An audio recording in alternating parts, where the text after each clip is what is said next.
Hello friends, आपका फिर से स्वागत है हमारे चैनल वाले योगी में। मैं डॉक्टर योगी सिंह आपके सामने नेक्स्ट वीडियो लाया हूँ साइटोलॉजी की एमसीक्यू। तो स्टार्ट करते हैं।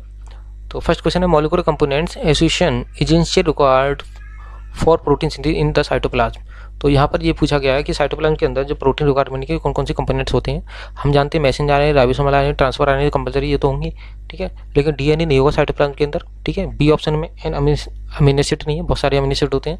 और इसमें सी में मैसेंजर आरएनए, पॉलीसोम के अंदर राइबोसोमल आरएनए होते हैं, ठीक है। पॉलीसोम क्या होता है, मैसेंजर आरएनए पे बहुत से 5 से 6 आपके 5 to 6 आपके राइबोसोम अटैच होते हैं, तो वो उसे पॉलीसोम कहते हैं, ठीक है। तो transfer RNA, activated amino acid, ये सही आंसर है। एक्टिवेटेड अमीनो एसिड क्या होता है, अमीनो एसिड का एक्टिवेशन होता है प्रोटीन सिंथेसिस से पहले एटीपी के द्वारा, ठीक है। तो इसका सही आंसर है C. Next, electron microscope has revealed the presence of. हम जानते हैं इलेक्ट्रॉन माइक्रोस्कोप सबसे ज़्यादा जो रिवील किया गया था वो था राइबोसोम, ठीक है, स्मॉलेस्ट सेल ऑर्गेनेल्स, ठीक है। If a mature sex cell of a species a contain 4 chromosome, इस body cell of the same species of higher plant will be contain. तो ये पूछा गया कि किसी स्पर्म के अंदर यदि 4 आपके या पॉलन ग्रेन के अंदर आपके 4 क्रोमोसोम हैं, तो उसके प्लांट के अंदर कितने क्रोमोसोम होंगे हर सेल के अंदर, तो उसके अंदर होंगे डिप्लॉइड कंडीशन हो जाएगी तो 8 हो जाएंगे। गैमेट में कितने होते हैं, हैप्लॉइड 4 यहाँ पर, ठीक है। Which of the following cell organelle are consider to be rich in catabolic enzyme. तो कैटाबोलिक एंजाइम की बात करें सबसे ज़्यादा रिच है पश्चिम हो गया माइटोकॉन्ड्रिया, क्योंकि माइटोकॉन्ड्रिया रेस्पिरेशन होता है, सबसे ज़्यादा रेस्पिरेटरी एंजाइम पाए जाते हैं, ठीक।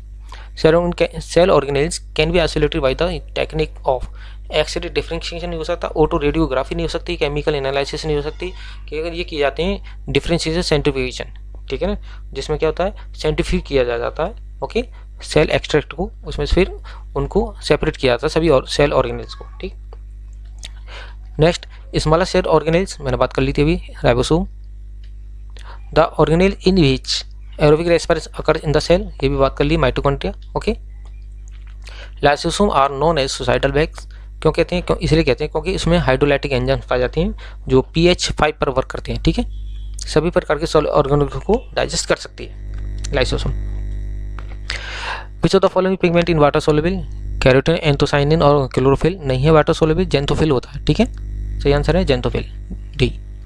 Endoplasmic reticulum is mainly concerned with, endoplasmic reticulum का मेन काम क्या है, fatty acid synthesis, okay.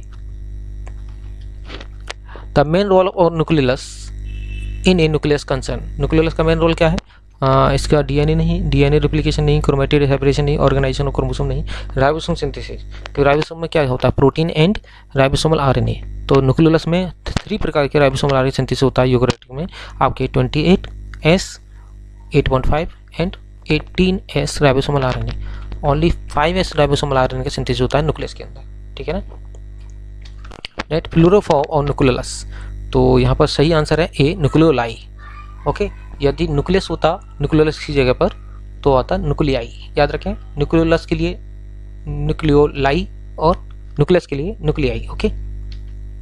One of the most resistant biological material known as, तो सबसे ज़्यादा रेजिस्टेंट बायोलॉजिकल जो मटेरियल है वो है sporopollenin.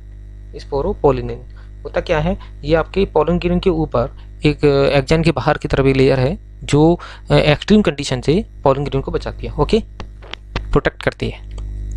Next, the fold of plasma membrane in bacteria cell, bacterial cells के अंदर जो फोल्डिंग है, कौन सी फोल्डिंग होती है, इन्वेजिनेशन होता है, जिसके द्वारा छोटे छोटे लूप बनते हैं, जैसे कहते हैं मीसोसोम, ठीक है।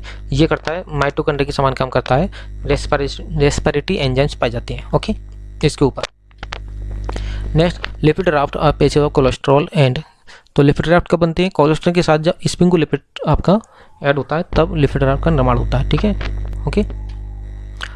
विच is the first membrane protein to have its amino acid sequence determine, तो मेम्ब्रेन की कौन सी प्रोटीन का अमीनो एसिड को डिटरमाइन किया गया था, तो वो प्रोटीन थी आपकी glycophorin A, glycophorin A. Plasma in the plant cells are similar in function to, तो किसके समान वर्क करती है, आपकी गैप जंक्शन के समान प्लांट सेल के अंदर, ठीक है। Glycosome in the plant cell are used, ठीक है ना, तो ग्लाइकोसोम मैंने पढ़ाया था आपका beta oxidation of fatty acid होता है, ओके, तो इसका सही आंसर है C. Zone of exclusion in zone of cytoplasm surrounding, Golgi complex where, तो जहाँ पर गोल्जी कॉम्प्लेक्स होता है वहाँ पर पाया जाता है जोन ऑफ एक्सक्लूजन। वास्तव में क्या है, गोल्जी कॉम्प्लेक्स के बाहर की तरफ एक लेयर, आप साइटोप्लाज्म में एक लेयर होती है जिसे कहते हैं जोन ऑफ एक्सक्लूजन। ठीक है, तो यहाँ पर सही आंसर है इसका B, ribosome, glycogen and cell organelle are absent in this region. ठीक है, the fluidity of membrane in the plant is cold weather may be maintain by, तो फ्लूइडिटी जो मेम्ब्रेन की है वो कैसे कोल्ड टेम्परेचर पर भी मेंटेन की जा सकती है। देखिए होता क्या है, जो लिपिड होता है उसकी दो कंडीशन होती हैं, या तो उसकी फैटी चेंज होती है अनसैचुरेटेड होती है या सैचुरेटेड।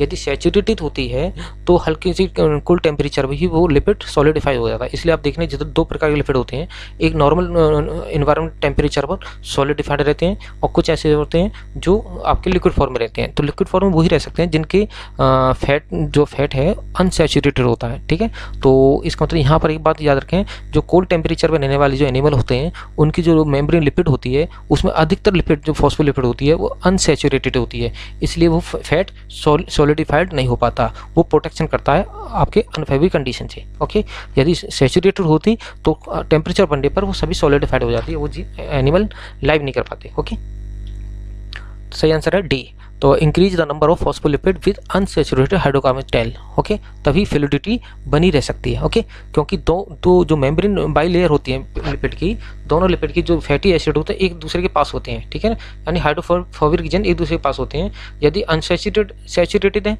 तो वो कभी सॉलिडिफाइड नहीं हो पाएंगे। Okay, next role of glycocalyx include. देखिए ग्लाइकोकैलिक्स का एक रोल है सेल एडिशन। ग्लाइकोकैलिक्स है क्या, वास्तव में प्लाज्मा मेम्ब्रेन के आउटर साइड में याद रखें, इनर साइड में नहीं आउटर साइड में क्या होता है कि आपके जो पॉलीसैकेराइड्स होते हैं तो वो अटैच होते हैं। उससे क्या होता है, वहाँ पर दो वर्ड बोले जाते हैं, glyco protein and glycolipid. Okay, तो ये जो लेयर होती है ऊपर की तरफ एक्स्ट्रा वो कहलाती है ग्लाइकोकैलिक्स। ठीक है, सेल कोट भी कह देते हैं कहीं कहीं पर। ओके, तो ये cell adhesion, cell recognition, creation of permeability barrier. Okay, याद रखें, तो ये सभी इसके सही आंसर है। Okay, D. Next, transverse division flip flop is the movement of. Flip flop मैंने बताया था, उसमें क्या होता है कि जो मेम्ब्रेन के लिपिड होते हैं इनसाइड वाला आउटसाइड में जा सकता है और आउटसाइड वाला इनसाइड में आ सकता है फॉस्फोलिपिड। ठीक है ना, तो वर्ड बोला जाता है फ्लिप फ्लॉप मूवमेंट।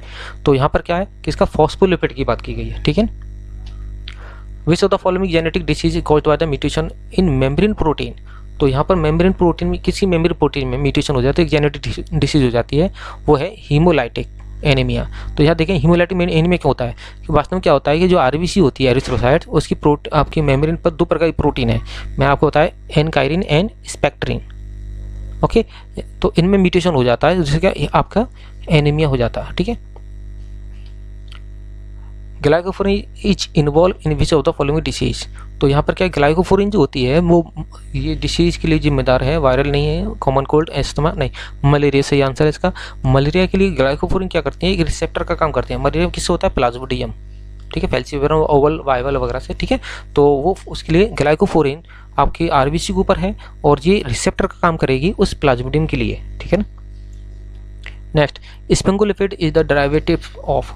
तो स्फिंगोलिपिड जो होता है वास्तव में डेरिवेटिव है स्फिंगोसिन के लिए। ठीक है, स्फिंगोसिन क्या है, वास्तव में सेरेमाइड है। ओके, सेरेमाइड वास्तव में क्या होता है, ये फैटी एसिड से, जिससे फैटी एसिड बाइंड होता है, किसके द्वारा बाइंड होता है, एक आपका अमीनो ग्रुप द्वारा। ठीक है ना, तब बनता है आपका स्फिंगोलिपिड। यदि ये वीडियो आपको पसंद आई हो तो लाइक करें, साथ ही साथ यदि आप चैनल पर नए हैं तो सब्सक्राइब भी करें और बेल आइकन को प्रेस करना ना भूलें ताकि आने वाली नेक्स्ट वीडियो का नोटिफिकेशन आपको आसानी से प्राप्त हो सके। इस वीडियो को अपने सभी फ्रेंड्स पर शेयर करें ताकि वह इस वीडियो का लाभ उठा सकें। Thank you.